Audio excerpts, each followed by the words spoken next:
guys, how are you all doing? It's your girl CC and I'm back again today with another interesting video. I trust you guys are doing great, having fun, enjoying your weekend. Thank you so much for clicking to watch this video. So I just want us to see this video right here. This lady is telling people to stop asking people that are not in contact with their parents, to stop telling them to, go back to their parents and make peace. I'm gonna let this video roll so we all can hear everything she said. Like I saw this video, I thought I should bring this video here. Let's just have this conversation. Do you think it is ideal? You know, please stay with me. Let's hear from her. And of course, I'm gonna show you some stitches. Obviously, people stitched her video, literally, sharing their experiences or their stories. Please check this video out. Stop telling people who are no contact with their parents that they need to either make things right, they need to talk to their parents, or that that's your mom. Like, how can you just not talk to her? I had someone on my live yesterday say that my mom is not guaranteed tomorrow, and that should give me the reason that I need to talk to her. Y'all only know the 2 stories that I've told y'all. I have 26 years worth of things that have happened. I just know that if it was my husband that was saying or doing the things that my mom has done, that y'all would not be telling me that I need to stay with him and talk to him and make it work. So why is it different when it comes to parents? I don't care who you are. I have boundaries. I'm not gonna let people treat me just whichever way they want to treat me. Also, keep in mind that me being no contact with my mom was not an easy decision for me. It is not something I wanted to do or that I took lightly. And I'm still not happy about it. I don't want to have this sort of relationship. I don't want to be doing this. But I'm also putting myself first and doing what I feel is best. Okay, let's just have this conversation, right? As a mother, how would you feel if you are not in contact with your child? Please, this is a genuine question. I just want to know in the comment because I checked the comment section out.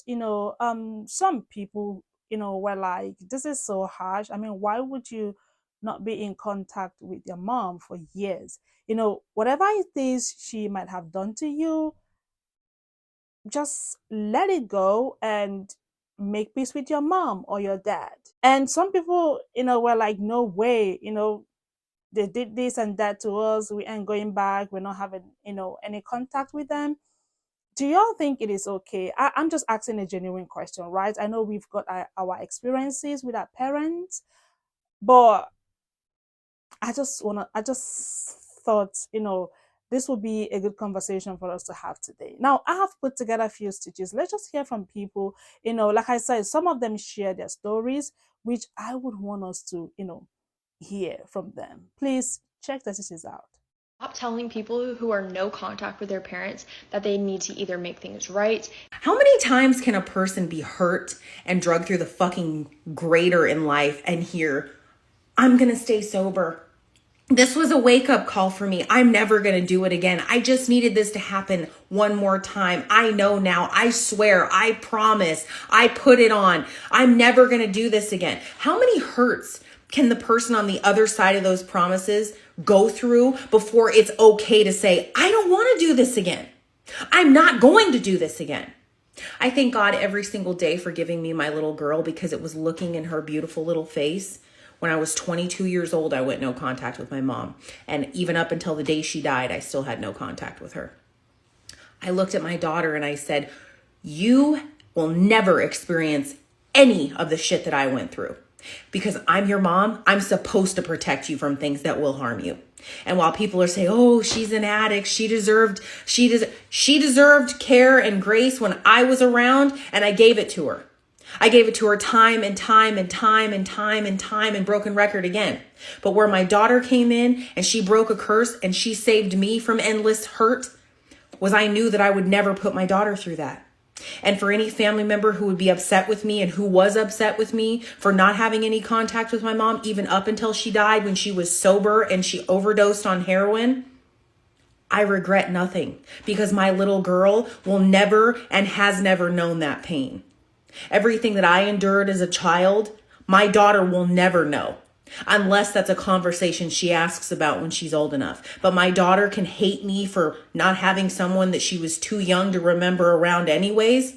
But I know that the pain and all of the heartache that I saved her from in the years that my daughter was alive while my mom was still around far subsedes any pain that she could ever have for not having a grandmother around who was full of that negative, toxic lifestyle, who would have had no problem regurgitating her toxicity onto my precious, innocent baby. I regret nothing.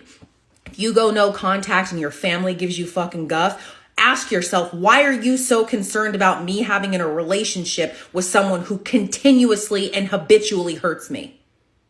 There is more in that scenario for someone who forces a toxic relationship than someone who says, no, I'm done. I will not anymore. Good on the people who can know enough about their self to do a full stop and say, hey, you know what? I can't control you, but I can control how I have to deal with you.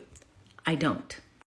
Stop telling people who are no contact with their parents that they need to either make things right. I am so glad someone's made this post. Basically, I left home like over 5 years ago, and due to years of abuse and just control and also refusing to get married.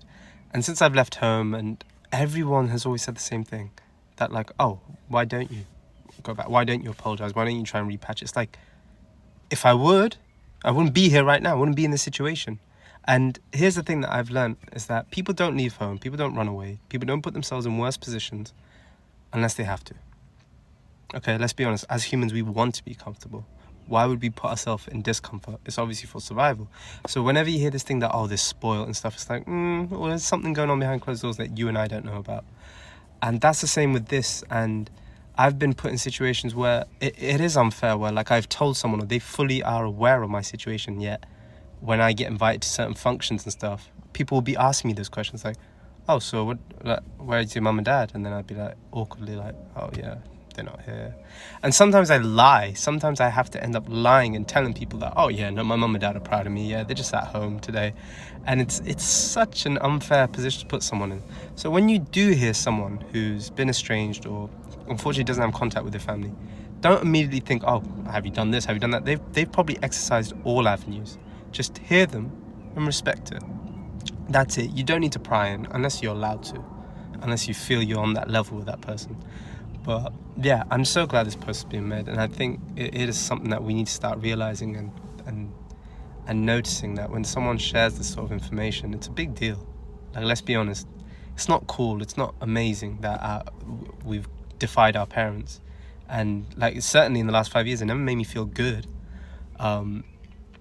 But what does make me feel good is that, knowing that I did the right thing, that I did exercise every other avenue, and that was the one that actually worked. So yeah, I thought I'd give my 2 cents on that. Stop telling people who are no contact with their parents that they need to either make things right. For a child to actively cut out their caregivers, it's an incredibly unnatural, uncomfortable, painful process. As humans, we are designed to connect with our caregivers. We are here to grow, learn, and evolve with them. And when that doesn't happen, it's not something that the child easily decides. It's not something that's an easy, exciting decision for someone to cut the people out of their life that were supposed to give them the tools that they needed to grow. I think the only way to heal is for caregivers to take accountability for the things that they fell short in, because we all fall short. When I become a mother, I will fall short. Everyone's going to fall short, but the problem lies when a caregiver assumes the role of perfection in the relationship with their child and can never amount to that. Stop telling people who are no contact with their parents that they need to either make things right. Okay, I haven't had to go no contact with my parents. But as somebody who has friends from childhood who went no contact with their parents, and I know both the child and the parent, it is not an easy decision. It's not like the kids just wake up on some random Wednesday and are like, today I'll cut my parents out of my life and then go to yoga. It is long and drawn out. And this isn't just like, oh, well, they didn't buy me a My Little Pony for Christmas, 97. This is time after time after time they have put themselves out there only to be disappointed. They have set boundaries, they have communicated, they have tried to work with the individual, but it just always turns out poorly, costs them emotionally and mentally. There are two sides to every story, but if somebody chooses to go no contact, it's like a last resort. And if their parent showed up on their door and was like, hey, I just spent the past year in intensive therapy. I recognize I'm a narcissist. I can see your points, or at least your view on the situation. And here is a strategy for us to, on a very slow level, begin to build back trust over the next 20 years. Every one of my friends would say, okay. Because they want their parents. They don't enjoy having to go through Mother's Day without a mom. They don't really love TV where the mom is the greatest thing ever and everybody loves each other. They want that. They long for that. They often overcompensate with their own kids for what they were not given when they were younger. But rather than carrying the trauma through the generations, they are making the very bold move, strong and admirable move, to put their mental health first, to protect their children, and honestly to sign up for years of therapy to try to deal with it all. Stop acting like it's a casual choice. Stop telling people who are no contact with their parents that they need to either make things right. People always say that as if we made that choice, as if we are the ones that went no contact, so we need to be the ones to make it right. We need to be the ones where, yes, it was my choice and my boundary that I put up to not have contact with my mother and my sister again. But it was their choice and their responsibility to do the work and to be accountable and to do what was necessary to be a healthy, non-toxic individual in my life. Not to be assholes, not to be abusive to me and my children. People say it as if going no contact is the first step. It's now you should try this, you should try this. Well, what if you do? No, we've done that, and we've done it over and over and over to the detriment of ourselves and a lot of times our own children. We are finally to a point where we are seeing the same things happening to our children from our parents. It's trickling down, and even though we aren't that way and we've done the work to heal ourselves and to make sure that we don't behave in the way that our parents have, if we still have them in our lives and they're not being accountable and they're not doing the work, well, guess what? They start to affect your own children in a way where you can't and you didn't, but they are. I went through 30 plus years of the back and forth, around and round, merry-go-round, of being in a toxic family, of going through trauma as a child and trying to finally get answers, trying to finally learn what happened to you and to be able to heal it yourself. And for that parent to just not and refuse. And even though my mother never told me her story, she never told me details about what happened to her growing up, I know that things happened to her. And I know that her losing her two children, my sister and brother, from cystic fibrosis and all the stuff that she went through very, very young age, I know all of that affected her. I know that. And I have respect for that and I have compassion and I have empathy for that. But when it came to the point, I dealt with that and I stuck around and I tried to be there. Well, she's my mom. Oh, well, she went through hell. Oh, well, she lost 2 kids. Oh, well, I made those excuses and made those excuses for 30 plus years. But when it came to the point where her and my sister, which is my mother 2.0, were doing things that were actually affecting me and my family and my children, when it finally came to them fucking with my kids, I was done. And I will never go back. You fucked with the wrong person now. Now it's not just me that's being affected. Now my fucking kids are. Now you are traumatizing my children. And the only thing that I can do as a parent to break this cycle for myself and my babies is to shut the fucking door. Stop telling people who are no contact with their parents that they need to either make things right. And this is where I come in. I literally couldn't agree with her more. Blood doesn't make anything thicker, sweeter, nothing, none of that. If your parent is displaying toxic behavior and they're going to make trauma on you that you're going to carry on to your next generation, i.e., your kids, which is what she's saying. She's removing that toxic energy from her life before it keeps her in that same place and she displays those same characteristics. So I had a colleague at my former workplace. This lady was not in contact with her dad. Her mom is late, basically. So, one day during our break time, um she mentioned that to me. I was like, "You've not called your dad for years?" She said, "Yeah." So it sounded so weird to me because my dad is late, right? My mom is very much alive and I am in contact with my mom. I said to her, "That's not nice." And then she looked at me, she said, "Don't judge me. You don't know my story, so don't judge me." So immediately I apologized. I realized I was being judgmental. So I apologized to her and I said to her, "You know what? Whenever you're ready, I'm here to hear you out." So I didn't push it. We had our lunch and then we went back to work.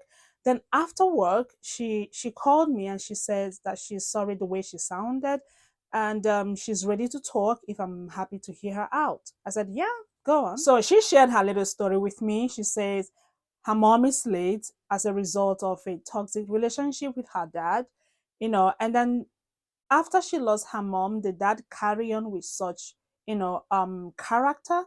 Even when she tried letting the dad know, "Hey, stop this, you are hurting me," he wouldn't listen to her. Like the dad never cared. He never, like he didn't provide for her, nothing at all. So she left the house, she left her dad at a very young age, and then she said to herself she's gonna like be a better person and make herself proud, basically. So she left and she even told me that her dad have not even bothered to reach out to her. So I should give her reason or reasons why she should, go look for her dad. That she is not happy that she's not in contact with her dad, but she don't want to talk about it. Like she don't want to see the dad, basically. Now someone from the outside would judge her. "You are not in contact with your dad. How bad are you?" But you wouldn't know the real story. So at that point I apologized again. That is why it is not good to conclude, to judge. Just pause and then listen to people because they are hurting. They are hurting. The fact that you have a very good relationship with your parents doesn't mean that when you see the other person that is not in contact with his or her parents, that you should, judge the person. That is not fair. So I've tried not to be judgmental, but I just thought I should bring these videos here so we all can hear. Let me know what you all think in the comments. I mean, do you or have you experienced that? I thought this is a good conversation we all need to hear. And mothers here or fathers here, let me know your take here. And guys, please, thank you all so much for watching. Don't forget to like this video, share, comment, and of course, come back for another video. I'm gonna see you all in my next one. Y'all take care. Much love. Bye.